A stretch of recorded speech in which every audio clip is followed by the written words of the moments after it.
Okay, so welcome back, everybody. It's a couple of days before Shavuot, and Rabbi Jay is participating today in a March for Israel in Toronto, and that's why the Yom Yun was last week.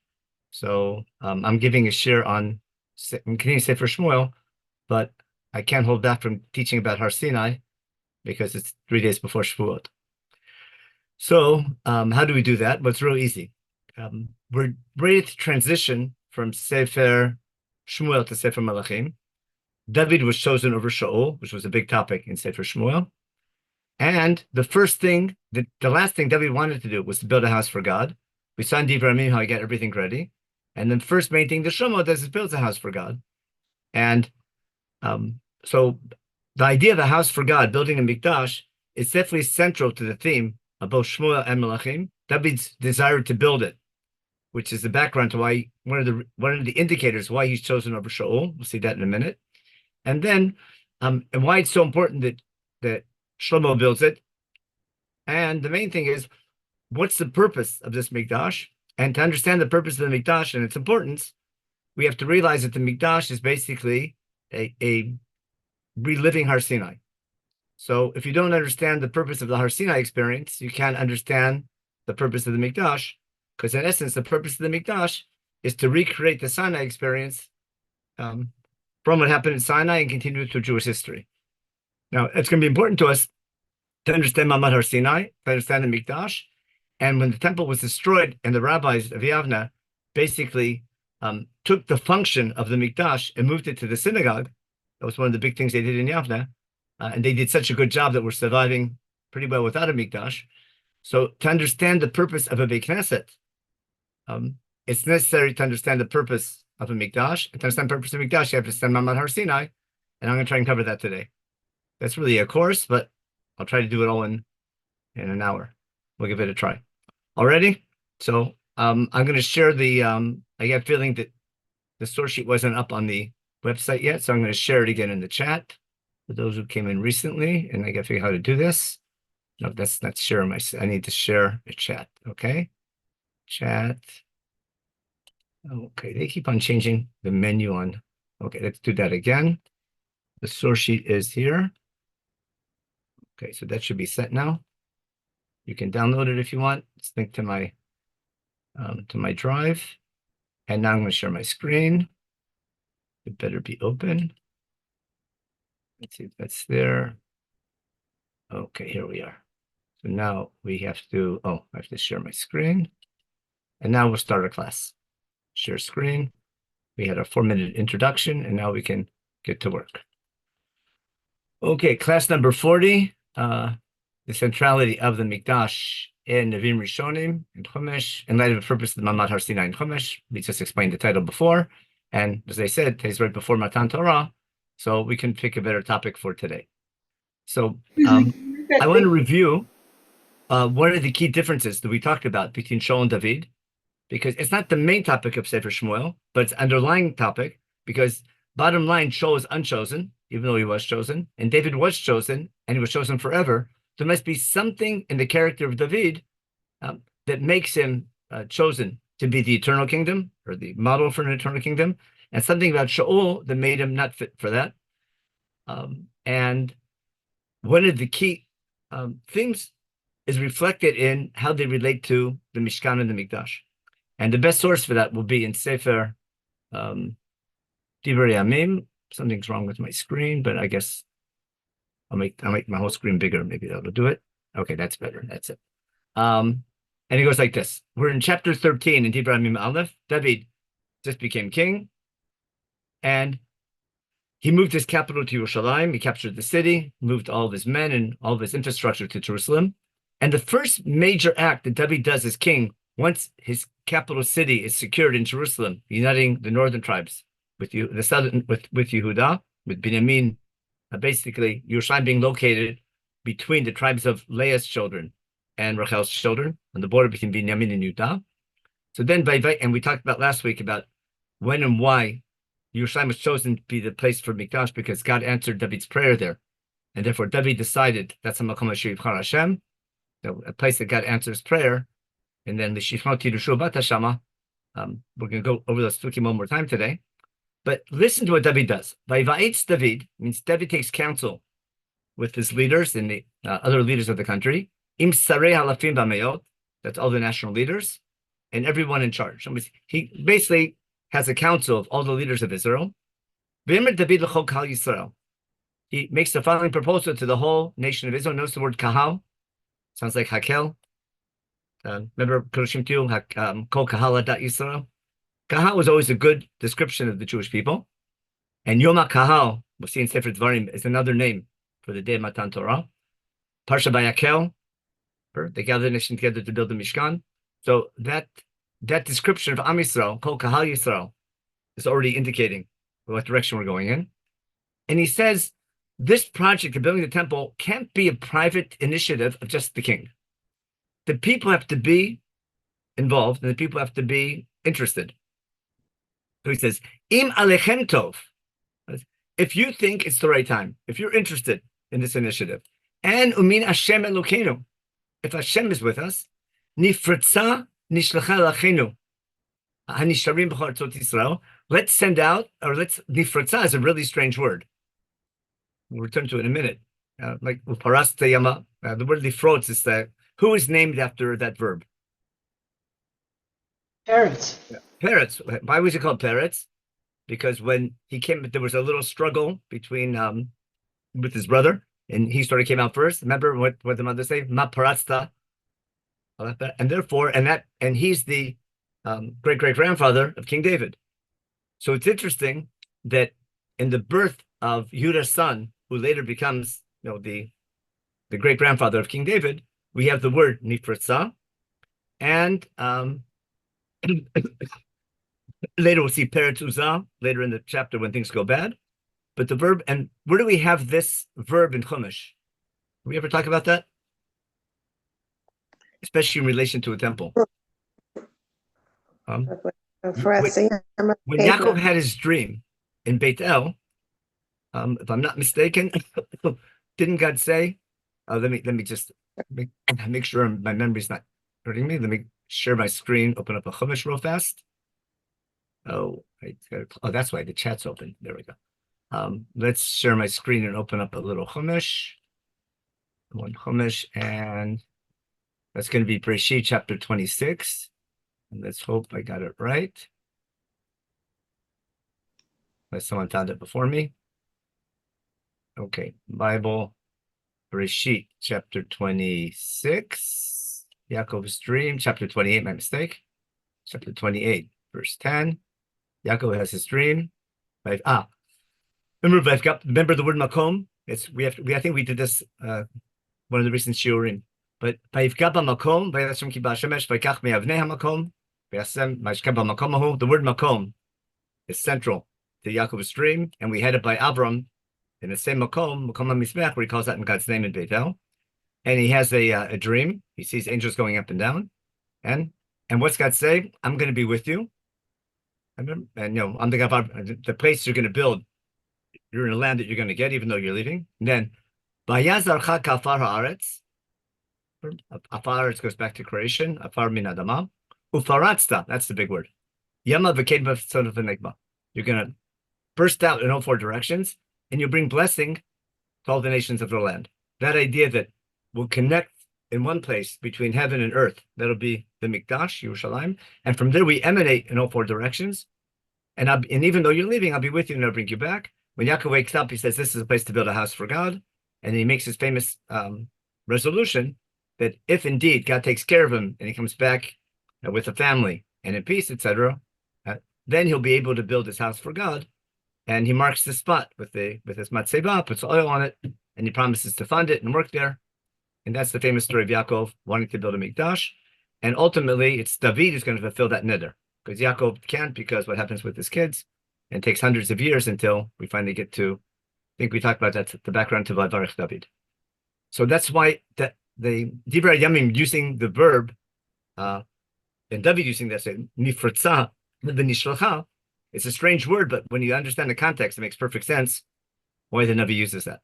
Now let's go back to share screen and back to our source sheet. So again, David says, nifratza nisharim, and with the Kohanim and Levim, etc. Remember the name Kohanim and Levim? That comes up a lot in Sefer Devarim. We'll see. Okay? And let's gather everyone together, like Kapsu Elenu. And here's the key point. Let's bring the Ark of God that was collecting dust in Kiryat Yarim. Why? During the reign of Shaul, Shaul did nothing to take care of the Mishkan, nothing to take care of the Aron. They were basically neglected to the point that Nov Ir Kohanim, where the Mishkan was destroyed for political reasons.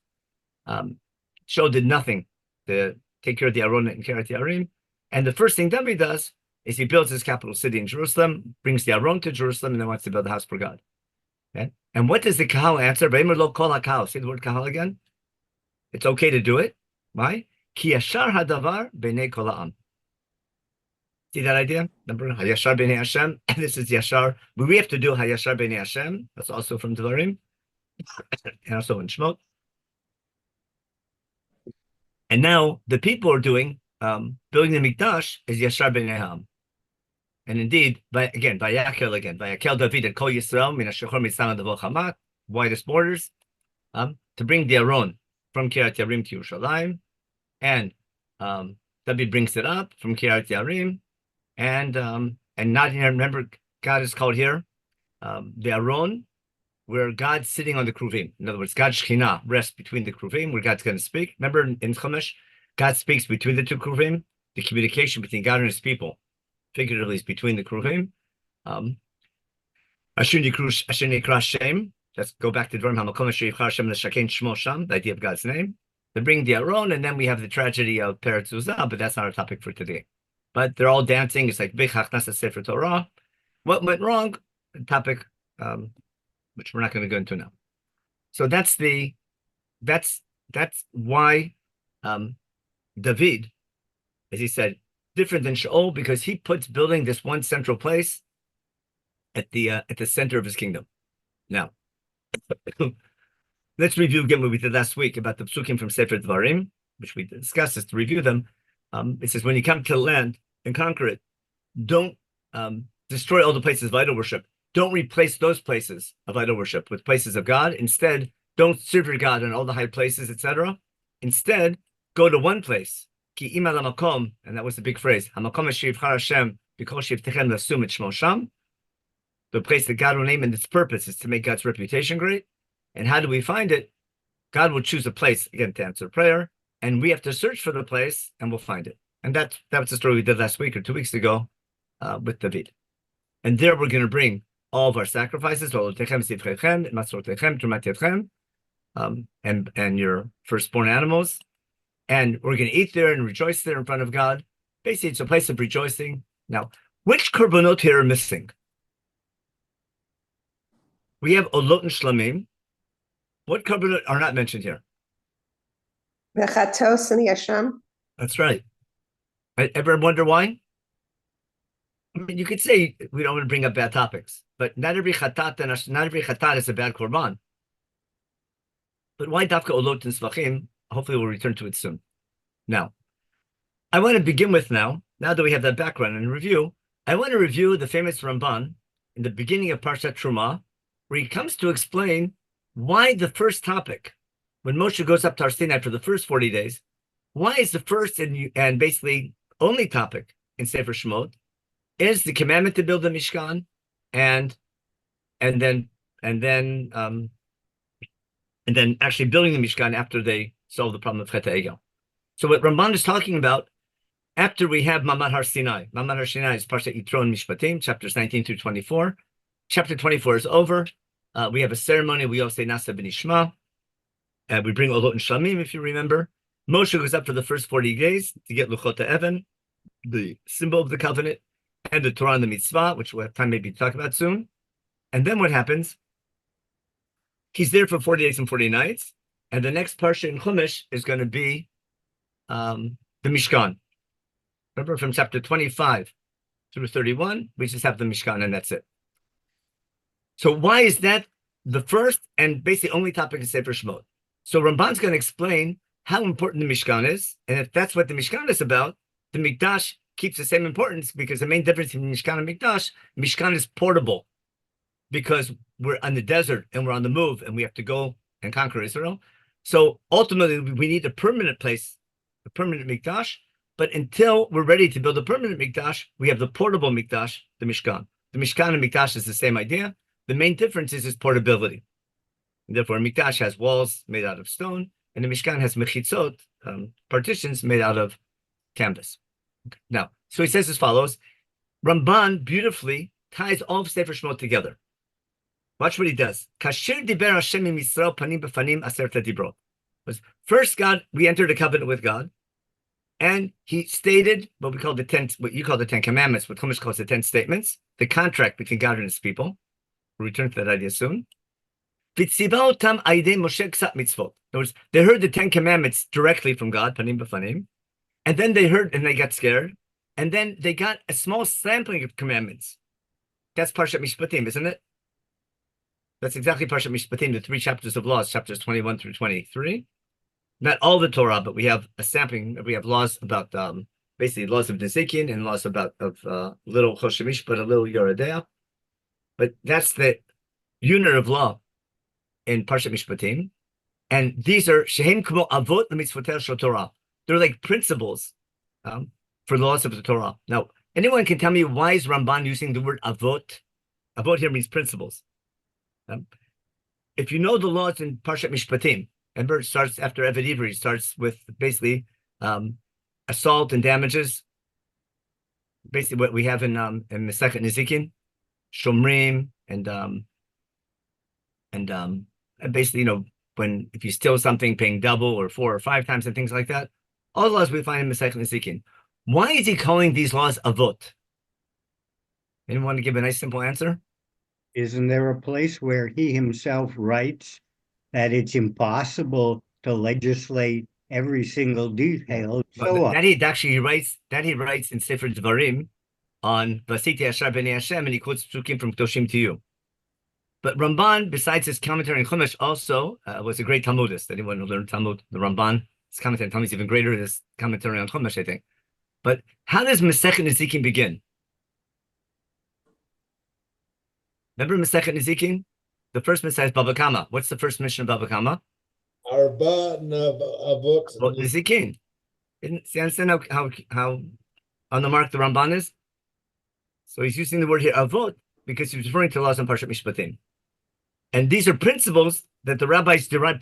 We don't learn laws from there, we learn principles, and then we apply the principles to every case as time goes on and new situations come up. And that's Torah Shabbat Pelrid. Now, so that explains Parshat Mishpatim. And then he says, Kasher hinigu rabotenu im hagderim shbayim litahed. What's happening to the Jewish people, Ramban compares to a mass conversion process. Remember, fitting for Shavuot, because that's Migat Ruth is sort of about.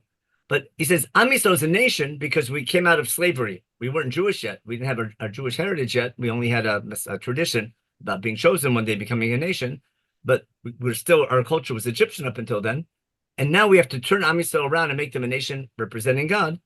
So the process that we go through is first making the commitment at Har Sinai. And then we get a sampling of mitzvot, not all the mitzvot, but a sampling of the key mitzvot. And that's enough to become Jewish. And we do the same thing with Gerim, with converts. They have to learn everything, but they learn the principles, and then they can be converted, even though they don't know all the details yet. Okay? And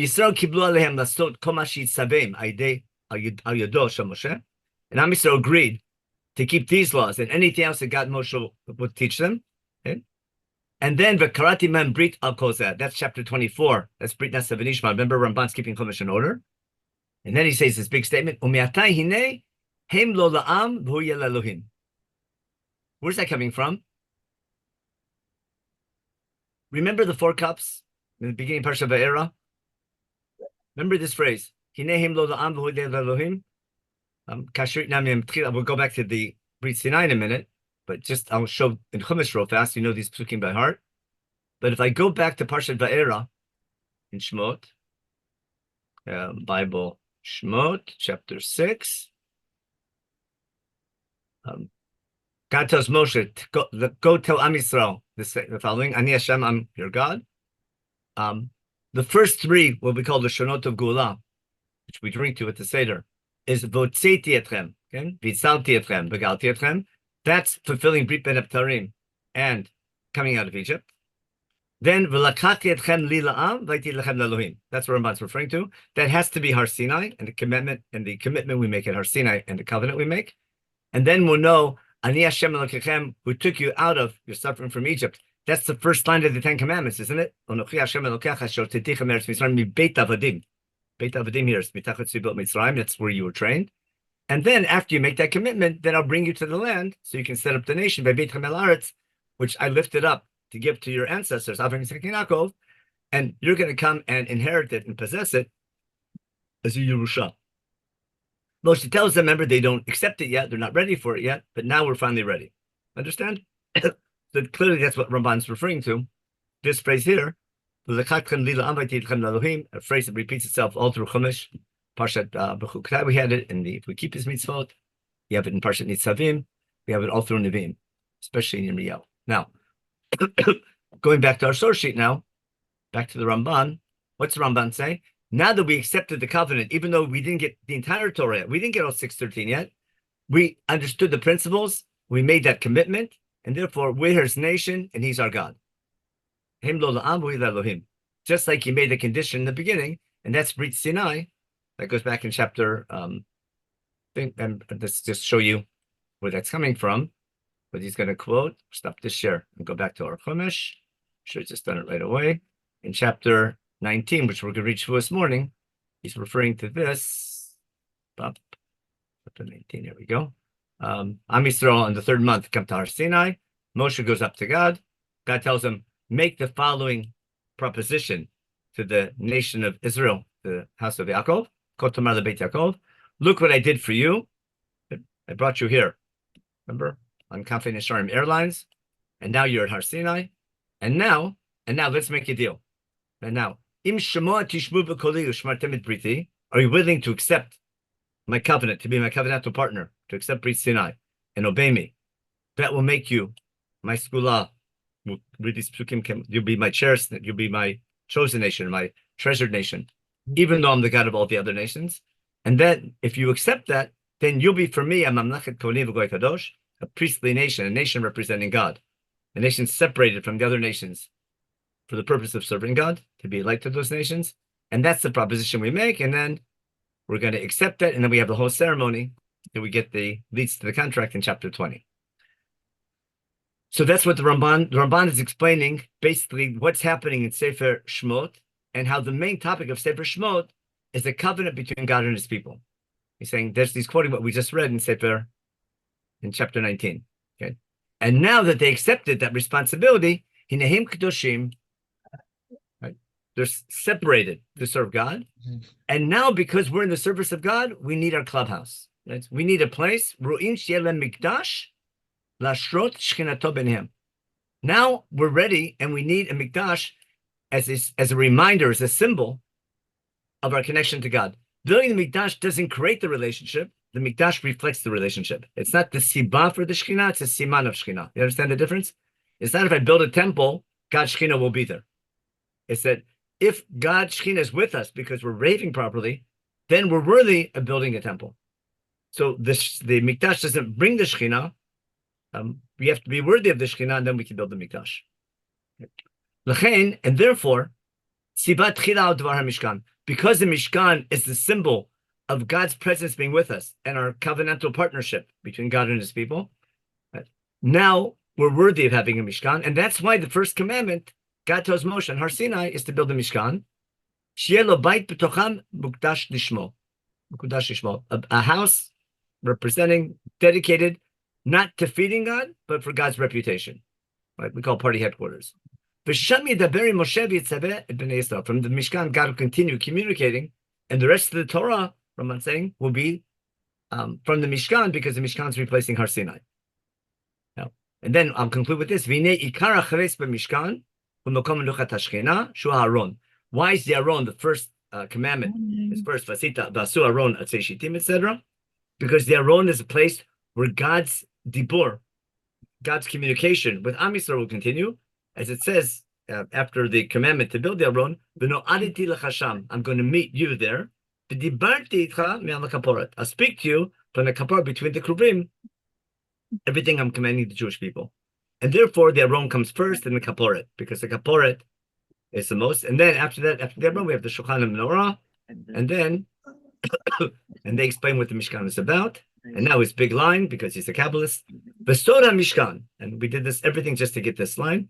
Sheyeh HaKavod asher shachan al Har Sinai, shochen alav b'nistar. And Har Sinai, what's called Nigla. Nigla means you can't miss it. God's presence is felt. Everyone felt it. Thunder, lightning. They heard God speaking directly. That was an intense experience. Nigla, it couldn't be missed. The idea of the Mishkan is we want to reach the same level of closeness and identification with God, of our partnership with God, but it's not with fire and brimstone. It's not Nigla, it's Nistar. What's Nistar? The very symbol of our connection is covered. The whole Mishkan is about covering. Layer over layer of covering. We know something's inside, but we never see it. Okay? Now, and he makes the beautiful proof that we think we did that when we studied, I'm sure we did this way back, where the psukim at the end of Parshat Mishpatim, when Moshe goes up to Har Sinai to receive the Luchot, are the same psukim when the Mishkan is built in the end of Sefer Shemot, chapter 40. It says, Vayishkon Kvod Hashem Har Sinai. And in Dvarim, we have the same story. Hashem showed his kavod, etc. And in Mishkan, it says, Kvod Hashem alei et Mishkan. And therefore, Vayeh Mishkan, Tamid im Yisrael HaKavod Shinrei Elav Har Sinai. So Ramban's making his point crystal clear that the Mishkan, when a Jew comes to visit the Mishkan, he's sort of reliving the Sinai experience. Or in a nutshell, Am Yisrael never leaves Har Sinai, we take it with us. Right? And when Moshe came there, just like Moshe would go up to Har Sinai to receive instructions from God to keep the mitzvot, so the dibur that Moshe received on Har Sinai is going to continue for the Mishkan. And he brings examples from Har Sinai. God spoke to you from the heavens. In Mishkan it says, "Vayishem et hakom medaber me'al kaporet." God will speak to Moshe from on top of the kaporet between the two kruvim, and he'll speak to him. So that's, in a nutshell, that's the Ramban. So that's already a drasha for Shavuot. That when you come to visit God in the Mikdash, you're not coming to feed God. You're not coming necessarily to pray. You're remembering your relationship with God. Well, I have two questions. First of all, we know that the big locus over whether the Mishkan was built independently or whether it was built in response to Hitler. Okay, so that's a whole class in Sefer Shemot, but in a nutshell, Ramban is 100% right. I'll try to give the short version of it. It requires a whole share, but I'll just give you the bottom line. Ramban is 100% right that the Mishkan is a mini Har Sinai. You can't, everything he said is 100% right.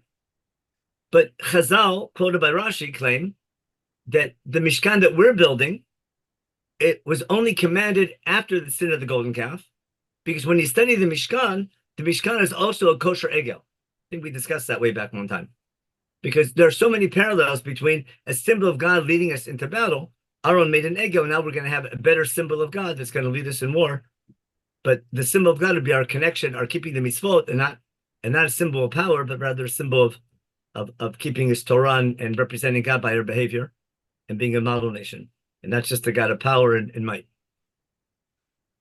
So it makes a lot of sense that listen carefully. It makes a lot of sense, Rashi's opinion, that the actual commandment to build the Mishkan that we're building was given after Chet HaEgel. But that doesn't mean there would not have been a Mishkan had not been for Chet HaEgel. Is that Chet HaEgel changed maybe the sacrifices we're going to bring or the nature. What I want to show you in Sefer Dvarim, we're going to get to that right now. Your question is going to lead us right to the next part of this year. What I want to show you is that Ramban is right that we definitely need a Mikdash, but had it not been for Chet HaEgel, listen carefully, had not been for Chet HaEgel, there'd be no reason to stay at Har Sinai or to stay in the desert and build a portable temple. We could have continued traveling from Har Sinai right away, captured the land of Israel with the Tzirah in a miraculous way quickly, within a couple of weeks, and settle down. And instead of building a portable symbol of God, we could build something permanent. In other words, the need for a portable Mikdash was because of the events of the sin of the golden calf. But the need for Mikdash would have been there anyhow. what I want to show you, the Mikdash, the function of the Mikdash, especially the permanent Mikdash, we would have had no matter what. We're going to find those details in Sefer Dvarim, because Sefer Dvarim will see the laws that were given on the first 40 days. And the specific portable Mishkan that we build in Sefer Shemot, that specific commandment was given after the sin of the golden calf. If that's the case, Truma Tetzaveh should be after Parshat Kitisa, after sin of the golden calf. But if Chumash was in chronological order, then the reader would think that the only reason for the Mishkan was because of Chet HaEgel. By taking the commandment to build the Mishkan out of chronological order and juxtaposing it to Parshat Mishpatim, that's to highlight the function of the Mikdash as a continuation of Har Sinai. Hope that was clear. Thank you. In other words, chronologically, Rashi's right. Thematically, Ramban is right. But the reason why Chumash is chronologically out of order is to support Ramban's thematic opinion. In other words, chronologically, Rashi's opinion is correct. But the reason why Chumash is chronologically out of order is to highlight Ramban's approach that the Mikdash is a symbol of Har Sinai. Now, that symbol doesn't need to be portable. The portability of the Mikdash is continuing Har Sinai. The need for a portable Mikdash is because of Chet HaEgel. And therefore, to highlight the connection between Har Sinai and the Mikdash, we put the we put the Mikdash, the commandment to build the Mishkan earlier. Okay, hope that was clear. And now we'll continue. I want to show you this now in Sefer Dvarim, and we'll take us to what David is doing. Just want to make sure I'm using the right. Let me make sure I'm using the right microphone real fast. Microphone. Okay, webcam. That's good. Okay, let's go back and share my screen. What we're going to do now, and let me check. I hope there's anything in the chat. I'm pretty sure the chat is clear. Let me take a quick look. No, okay, nothing in the chat. Alrighty.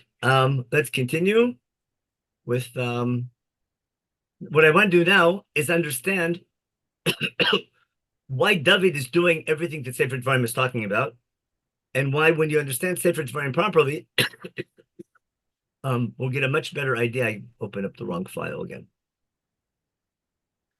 We'll understand much better what David is doing and why it's so important.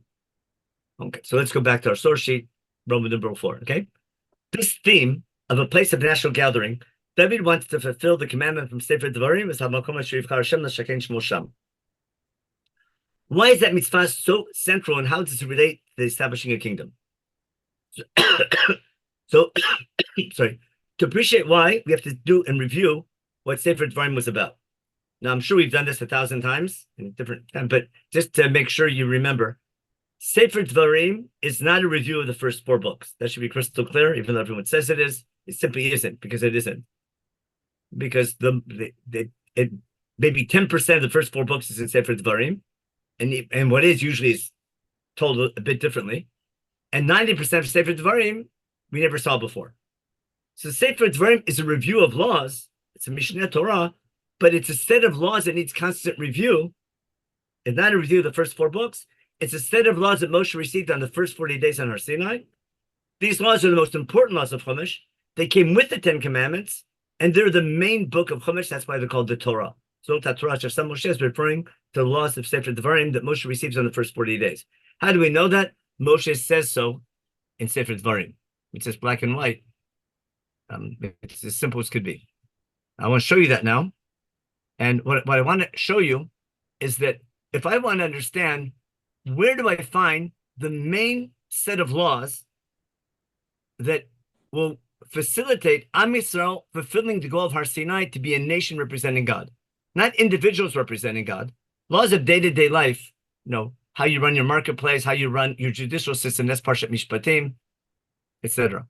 Laws about Tuma and Tara and Kedusha, that's Sefer Vayikra. But laws about establishing a nation representing God, about your judicial system and Supreme Court, about your political leadership and how your political leaders need to act, cities of refuge, how you go to war and who goes to war and when you go to war, and how you conduct the war, laws, marriage laws and divorce laws and yibum laws, laws of social justice, your economic laws, it's called Shmita Ksafim, your educators, your civil servants, Kohanim Levim, how they're funded, the Trumot and Masorot, we'll see, All these laws that we find in Sefer Devarim were given on the first 40 days for a very simple reason. Thematically speaking, there's no reason why any law that God wanted to give us should not have been given on the first 40 days. Because the original plan was to enter a covenant with God. And then Moshe goes up to Har Sinai to get the rest of the laws. And all the laws that God originally wanted to give us should have been given on the first 40 days. Because of what happened with the sin of the golden calf, the nature of the covenant has to change. Maybe the laws of the Mikdash are going to change a little bit. Maybe the idea of tshuva and maybe korban chatat might change.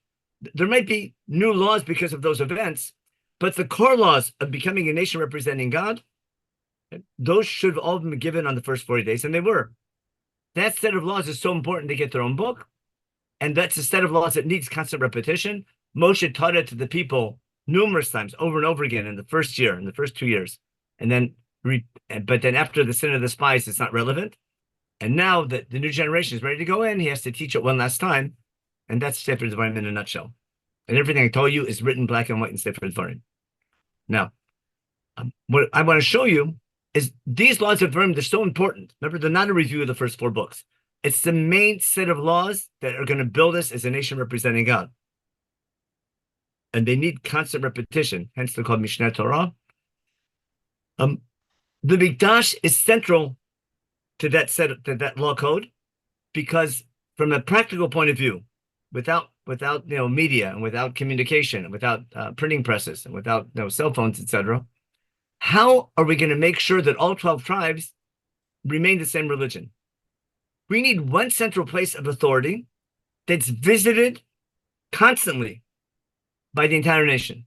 And we're going to see in Devarim, there's numerous laws that are guarantee that every Jew comes and visits Jerusalem on a regular basis. Jerusalem will be, or Hamakom Shivchar Hashem, what specifics, the geographic location can be determined later, but the concept of one central place, one central national center, was the center of justice and authority and halakha and guidance. And there'll be a whole core, I think Kader it's called, of educators and teachers called the Kohanim and Levim. They're going to be supported by the 10% master system. There'll also be funding to make sure everyone comes to visit. Remember, everyone has to pay what's called Maser Sheni, or Maser Rishon. Maser Sheni. 10% of the produce belongs to the owner, but can only be consumed in Jerusalem. All of these laws are going to guarantee, I should have mentioned Sholosh Regalim Musi. Chumash wants every Jew to frequent this one central place on a regular basis. And in theory, that's going to keep the nation united and staying in the right direction and remaining one religion and not 12 religions. Okay? It's straightforward, simple, and logical. And I want to show you that Sefer Devarim, and that's the main event that happens at Har Sinai. As long as my screen's open, let me just go back to my regular Chumash. And remember, we got the contract, the 10 Commandments in chapter 24, number 24:7. Moshe takes the book of the covenant and says, Nasa v'nishma, and then they sprinkle the blood, and everyone says, Nasa v'nishma, that's right, and we sprinkle the blood. Leadership grows up and accepts the covenant. And then, after that is finished, in Pasuk Yudbet, in the next Parshiah, God tells Moshe, Elai Hara, come up the mountain. This will be for the first 40 days, and be there for a while. But Nalacha Luchot Evan, I'm going to give you there the tablets of the covenant, what we call Luchot HaBrit, which are going to be in the Aron later, and the Torah and the Mitzvah, which I want to show you are the laws of Sefer Devarim. And God's writing down for you to teach them, and that's what Moshe is going to do. Moshe goes up with Yeshua. The elders are told Aaron and Hur in charge, at least to send the golden calf in the meantime. Kvod Hashem is now in Har Sinai, just like it later was on the Mishkan, as Rambam pointed out. God summons Moshe to the mountain after waiting 6 days. The people see God's glory on the mountain like a consuming fire. And Moshe goes inside the cloud. And Moshe's on the mountain for 40 days and 40 nights. So in Chumash, the next parsha is building the Mishkan. That was the Ramban's whole point. That takes us from chapter 24 to 25. And he's right that that's highlighting the connection between the Mishkan, Mikdash, and Har Sinai. But this specific commandment to build the Mishkan, the portable one, might be because of Chet Ego, and that we talked about briefly before. Now, what I want to show you is that when Moshe goes up to Har Sinai, get Luchot Even, the Torah and the Mitzvah, that's exactly Sefer Devarim. Now, when Moshe comes down from Har Sinai, he should teach these laws. But he can't because of the sin of the golden calf.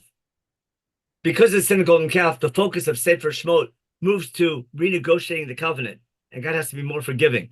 And hence, we renew the covenant with God announcing his attributes of mercy, which makes his covenant workable with a nation who's a stiff-necked nation. God Shekhinah can be with them because God's willing to forgive them and we can learn from our mistakes. We have that entire story. And then actually building the Mishkan as a rehabilitation project to be worthy of God Shekhinah. Build the Mishkan in order for God Shekhinah to return once again to the people, and which will enable us to go to Israel. And Sefer Shemot ends with the Mishkan being assembled and God Shekhinah returning to it. And that was the Shemot. But what we never find out is what were the laws of Moshe God on the first 40 days. I want to show you now in Sefer Shemot. Moshe teaches these laws to the people. If we go to chapter 34, that didn't work. Here we go. If we go to Shemot chapter 34, here we go. Verse 29, verse 27, verse 27. Moshe comes down. Remember the Yud Gimel Midot Rachamim, or Pasuk Vav Zayin Chet. Remember Hashem Kel Rachum V'Chanun, etc. That's going to be the renewed covenant with Midot Rachamim. When that's all over, Moshe comes down from the mountain with the second Luchot. His face was shining, etc. That everyone's afraid. Finally, he breaks the ice with Aaron and the elders, and then Achrechen Nikshu Kol Bnei Yisrael, all of Am Yisrael goes. Moshe now, after he receives the second Luchot, after 3 sets of 40 days, right after Yom Kippur, Moshe now sits with the people and teaches them all the laws that we got on Har Sinai. Now, Shemot only tells us about the Mishkan, but all the laws he got in the first 40 days and last 40 days, he teaches the people. Sefer Shemot tells the story that that's what Moshe did, but never tells us what those laws were, because we just said Moshe taught the laws and he put on a mask, took off the mask. It talks about how he taught them. The reader of Chumash never finds out what laws they learned. Where do we find out what laws he received? That's going to be Sefer Dvarim. Now, the laws of Dvarim are so important. They have their own book, and these laws have been repeated and taught many, many times, and Chumash records them when Moshe teaches them the last time. Now, that speech began, I'll just go quickly to a regular Chumash. The speech, the main speech in Dvarim, remember, the Dvarim in the speech, nobody wants to say for Dvarim. The Dvarim in the speech, which is the main speech from chapter 5, we'll see in a minute. Moshe taught Bnei Yisrael now in Iver Yarden, but the same speech was given in the Midbar, in the Aravan, all these different places, because it's a set of laws that needs repetition. And the main time it was drilled over and over again was during the 11-day journey from Mount Sinai, from Chorev, till Kadesh Barnea. That's when we sent the spies. Had the spies come back with the right attitude and the people wanted to go to Israel, that would have been the last journey to the land of Israel. And therefore, what are we learning in preparation for conquering the land of Israel and setting up a nation? All the laws of Sefer Dvarim. In the meantime, we have the sin of the golden calf. The sin of the spies, and everything's put on hold for 38 more years. And then finally, in the 40th year now, after defeating Sichon and Og, Moshe teaches these laws one last time. That's the introduction. Before he teaches the laws, he gives his introductory speech, which is why it's been 40 years. And therefore, he focuses on the sin of the spies. And that's why Moshe's presentation begins with the spies and why it's been 40 years, but also how God's with them now, all their defeat of Sichon and Og, etc., how they're captured the Jordan, why he's not going with them, Parshat Bet-Hanan. And then after that introduction, the main speech begins in chapter 5. And chapter 5 begins with the famous line. Where are we? Chapter 5. Moshe called Israel together and tells them Shema Yisrael. And Moshe starts talking here in chapter 5 and continues to chapter 26. That's called Numa Mitzvot, the main section of Sefer Dvarim. And it's introduced in chapter 4 with, right beforehand, at the end of chapter 4. What do we have? We have, at the end of chapter 4, Bezot HaTorah, Asher Sam Moshe. What's coming up in the next page will be the Torah that Moshe taught Bnei Yisrael, which includes the Chukim and Mishpatim, which Moshe told Am Yisrael first when we left Egypt and Har Sinai. And now in the 40th year, in every Yarden, he teaches it one last time. After we defeated Sichon and Og, and the speech begins in chapter 5. And in the beginning of chapter 4, he explains everything I just told you. He says, now Israel, listen to the Chukim Mishpatim I'm teaching you today to be worthy of conquering the land. Don't add and don't take off. You saw how God punishes when you sin. You better continue pleading to God. But you survive up or here. And then he tells him, pay attention. I'm teaching you today. Chukim Mishpatim. Moshe is saying, I'm about to teach you in this speech. Chukim Mishpatim. That God commanded me to teach you to do in the land you're going now to conquer and possess and set up a nation. And make sure to keep them. Why? Because that's your wisdom and understanding the eyes of the nations. To be a light to other nations, they'll hear and see how you keep them, how you talk, how you act, how you behave. And through our behavior, that hopefully will facilitate other nations recognizing God and how they should behave as well. Okay? And they'll say, remember God says Abraham will be a goy gadol. And then they'll say, Kimi goy gadol. Where's a nation that's so close to God? Because we call out to him and he answers our prayers because we're following him properly. And where do we have a goy gadol and great nation with such just laws like this Torah, which I'm teaching you today? Therefore, this Torah, which is a speech, includes chukim umishpatim. And the mitzvah we'll see will be loving God and fearing God. We'll see in a minute. So that's the introduction to the speech. And then he tells them, make sure not to forget what happened in Har Sinai, the day you stood at Har Sinai. When God told me, Hakel li et ha'edam, I told you, man, the word Hakel for Har Sinai is called Yom HaKahal.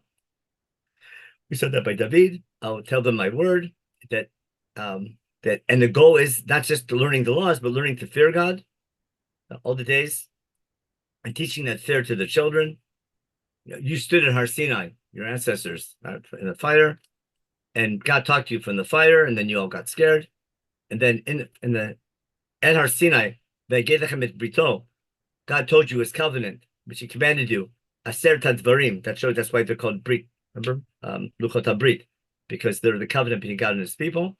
He wrote them on the 2 stones, on the 2 tablets. And at the same time, when we got the 10 commandments, at that time, to teach you these chukim mishpatim, to do in the land you're going now to possess. So the laws of Sefer Dvarim, which are introduced as the Torah, right, which includes chukim mishpatim, they're primarily, this set of laws, this unit of laws, is how to establish and set up a nation that's going to represent God as a nation in the land of Israel. Make sure to keep them, etc., and then not to make, it goes into Avodah Zarah stuff, not for now. Now, if I take a look at these laws, I want to show you the centrality of Hamakom Asher Yivchar Hashem that David's building in this law code. Where are we? Oh, stop this shit and go back to my source sheet. And we have 10 more minutes.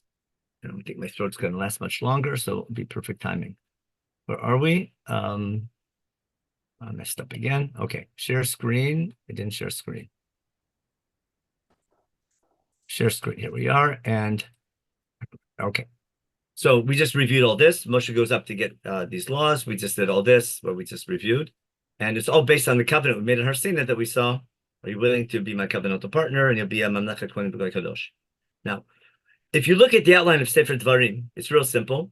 Chapter 5, Moshe explains the covenant and why he's teaching the laws instead of God himself because you got scared. So he gives a background when these laws were given and what they're part of. They're all part of a covenant that you made at Har Sinai 40 years ago. And the speech has 2 sections, the mitzvah section, which starts with the Shema and ends with Vayim Shamoah, basically Parshat Etchanan and Ekev, or chapters 6 through 11. And the Chukim Mishpatim section begins in Parshat Re'eh with chapter 12. Now, Shema V'dim Shmoah is attitude, loving God, fearing God, etc. That's called the commandment of loving God. We'll see it's the definition. And the practical laws of how to set up that nation will be in start with chapter 12 to 26. But I want to show you now, this is a review, of how the laws in Dvarim, which you should be more or less familiar with, at least the order of the Parshiot, of the Parshat Shavua, they all parallel the 10 commandments. And look how simple it is. The mitzvah section, loving God and fearing God, from Shmata, is parallel to Anochi Hashem Elokecha and Lo Yeh Lecha Limacherim. It's the first statement, the first 2 statements, that I'm the God who took you out of Egypt, and I'm your boss. You're working for me. You can't work for anybody else. You can't serve other gods. that's basically summarized in chapter 6 through 11. So the Hamitzvah section is the first two Dibrot. Okay. Now I need something parallel to the commandment, don't carry God's name in vain, which means you're chosen to carry God's name. That's your responsibility. The contract says, don't do a lousy job. Remember why you're chosen, to make God's name great, and don't mess up, basically. Don't do a chilul Hashem. In contrast to that now, the parallel to that, we have the mitzvah to make God's name great, and that's by establishing Hamakom Asher Yivchar Hashem, the Sheken Shmo Sham, that we saw in chapter 12. And chapter 12 begins the Chukim Mishpatim section of Chumash. And that's parallel to the third commandment. We have a whole chapter or two about establishing that place, when we do it, how we do it, etc. After chapters 12 and 13, in chapter 14, we have the 7-year Shemitah cycle, 3 years Maser Sheni, then third year Maser Ani, and then years 4 and 5, Maser Sheni in year 6. But that's a 10% tax where the money is set aside and you eat it in Yerushalayim. That after that, we have the 7 days of an Eved Ivri. He works 6 years. The 7th year he goes free. Then we have the 7 days of Chag HaMatzot, the 7 weeks of Shavuot, the 7 days of Sukkot, and the 7th month. And all those laws of 6 and 7, that's parallel to Shabbat.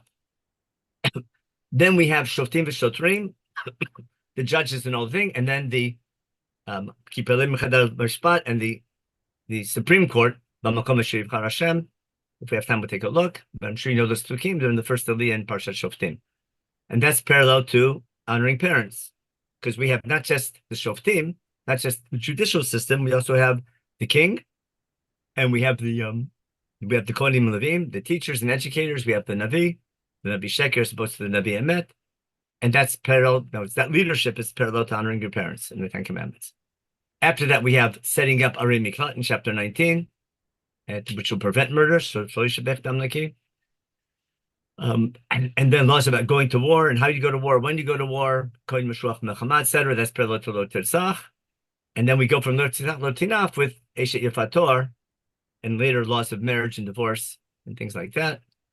And then we have laws about stealing, about paying your workers on time, about social justice, and basically it's a whole melange between basically of Lo Tachmod and Lo Tignov, etc. all go together because it's really one long sentence in the Ten Commandments. And basically, if I follow the laws of Sefer Devarim, they pretty much follow the format of the Ten Commandments, but applying it to a nation. And the proof is simply the end of the speech, because the speech begins with Moshe calls Israel together and tells them, listen, I'm commanding you. And then Hashem Elokeinu, Hashem, our boss, made a covenant with us at Har Sinai. And later, remember, Hashem Elokeinu is Hashem Echad. That's already in chapter 6. At the end of the speech, he says, this day, since chapter 5, I've been talking to you. Even though I'm teaching the laws, these are God's commandments. Hashem Elokecha metzav chalasot et hachukim et mishpatim. I'm only the middleman because you asked me to tell you instead. But these laws, I didn't make them up. They're directly from God. Make sure to keep them with the right attitude, like in the Shema section. Okay. Now, you took upon yourself in relation to God that He'll be your boss. That was Brit Milah in the 4th cup. L'lecha b'derchav is doing Tzedek and Mishpat. That's chapter 18 in Bereshit. To keep all of His laws. That's all the law codes in Shemot, Vayikra, and Dvarim. And to obey Him. Remember Shemot Yishmu B'Cholim. That took upon Himself that you'll be Zam Skula, like He told you at Har Sinai. We saw those psukim. And to put you in a leadership position above the nations for God's glory, name, and renown. And that will make you, that will fill the goal that remember that was the just go back and take a quick look again.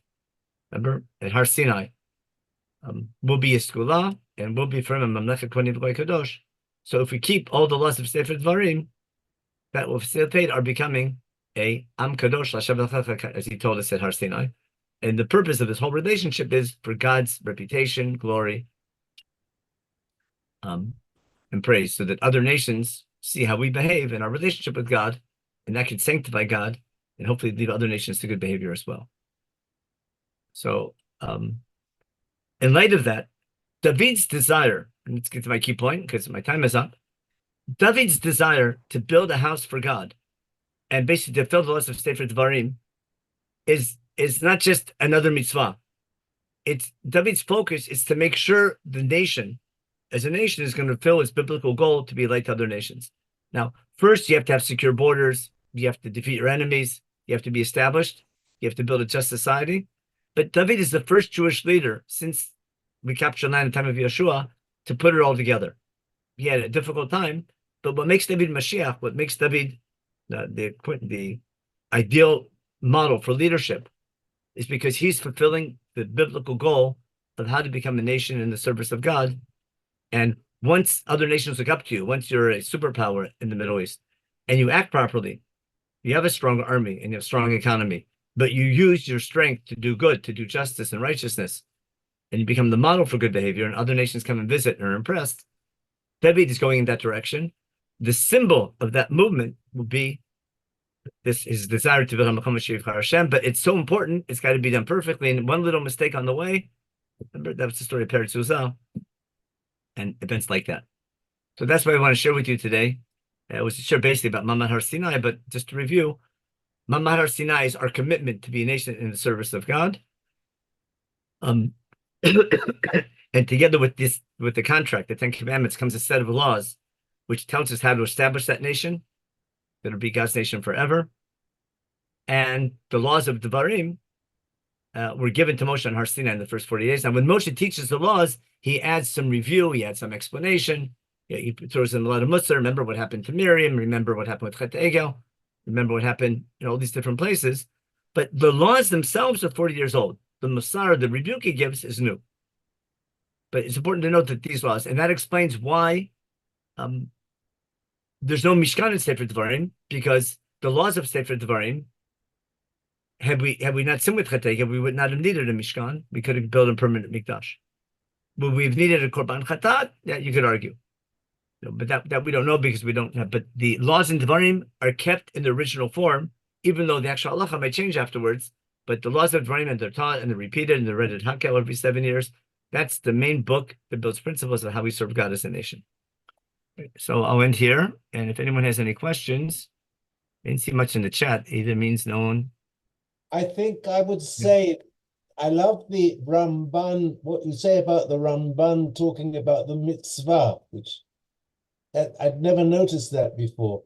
That mitzvah is the mitzvah of, he calls them avot, recalling not only avot Nazikin, but the Shlosha avot, Abraham, Yitzhak, and Yaakov, who introduced the Amidah, which is called the Amidah because it recalls Ma'amad Har Sinai.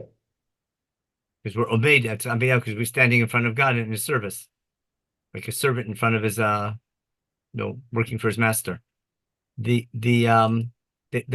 should have pointed out the Hamitzvah section in chapter 11 in Devarim. Where's that? In chapter 11, after Vayim Shemoah, no, that's the second parsha, Kriyat Shema, L'man Yirbu Yimechem. After we finish the Vayim Shemoah, Moshe summarizes, Kim Shemorti Shmot Kol HaMitzvah Azot. If you keep this mitzvah, which is what's the HaMitzvah, which I'm commanding you, to love God, Lavat Hashem Elechem, to walk in his ways, and to cling to God. Right? That's your attitude. Right? That's the first section. And when we say Shema, we're referring to that attitude element. And then after that's finished, we have the blessing and the curse when you come to Israel, and then because you're crossing the Jordan River to go conquer the land that God's giving you. And then ushmartem lasot et hachukim v'tamishpatim. When you possess the land, begin its conquest and set things up, make sure to keep these chukim mishpatim, which I'm giving you. And then Elah chukim mishpatim already in chapter 12 that begins with Hamakom Asher Yivchar Hashem. I think Ramban is saying we don't only recall this when we say Shema, but we recall the Ma'amad Har Sinai each time we daven the Amidah. That's the question. Was Elokei Abraham is the God who took care of Abraham, or the God that Abraham talked about? Right. Which I think it really means the God, because we're about to talk about God, and just like Abraham and Yitzchak and Yaakov talked about God, made a name for God. They were Korei b'Shem Hashem, and therefore what we say, B'zocher chesdei avot, u'mevi go livnei b'nehem, he can bring redemption for his offspring, for their offspring, for us. For what purpose? L'man Shmo, But again, we sanctify his name by turning to him in prayer and acting properly. And Melech Ozer Moshiach again, but to give God a reason to save us is if we act in a way that makes his name great. Lema'an Shemo, God can intervene, but his intervention is a function of our behavior. Lema'an Shemo is the third of the 10 commandments. Yeah, that's the box. Is that same thing. So again, in general, that's that I was a class remember for Shavuot, but it also explains why David. I think Chazal say midrashically that David's your site was Shavuot, wasn't it? Now you understand why? Yeah. It's not a historical fact, it's thematically right on the mark. Speaking of midrashim and their depth. Okay, everyone have a good Chag Sameach, and we should continue to hear good news like we had. Good news together with unfortunately lost a soldier, but Baruch Hashem, we got the hostages back, and God should watch over us, and we should be zocheh for more nisim. Amen. Amen. Okay, Amen. okay. So have a good week, everybody. Thank you. And Chag Sameach. Chag Sameach. Thank you. Chag Sameach. Thank you. Where are we? We have to stop the recording and the share and stops the recording. Okay.